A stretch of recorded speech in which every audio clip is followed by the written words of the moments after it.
So hello' guys, মই আহিছোঁ ভালুকপুং। এইখন নদীতে আহিছোঁ, ইমান ডাঙৰ নদী। লাইফৰ প্ৰথমবাৰ আজি চালোঁ মই নদীখন। এইটো আছে আমাৰ আসাম ভালুকপুং। জেগাটোৰ নাম হ'ল ভালুকপুং, গেটৰ ওচৰতে আছে। আপোনালোকে দেখি পাই আছে গাইজ, ইমান ডাঙৰ নদীখন। মই আজি লাইফৰ প্ৰথমবাৰ চালোঁ এই নদীখন।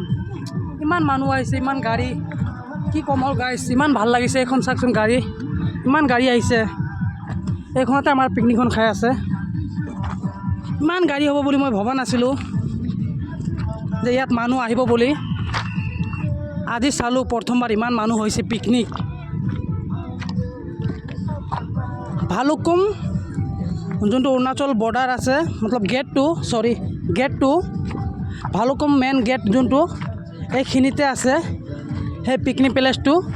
আপোনালোকে আহিব পাৰে এই পিকনিক প্লেচটোত, খুব ভাল লাগিব। আপোনালোকক চাব ভিডিঅ'টো, কোনটো ডিষ্ট্ৰিক্টৰ পৰা চাব কমেণ্ট কৰি জনাব। এইখন আছে ভালুকপুং মেইন গেট, গেটৰ কাষতে আছে এই নদীখন। ইয়াত ইমান পিকনিক প্লেচটো হয়, চাবলৈ ইমান ধুনীয়া আছে। আৰু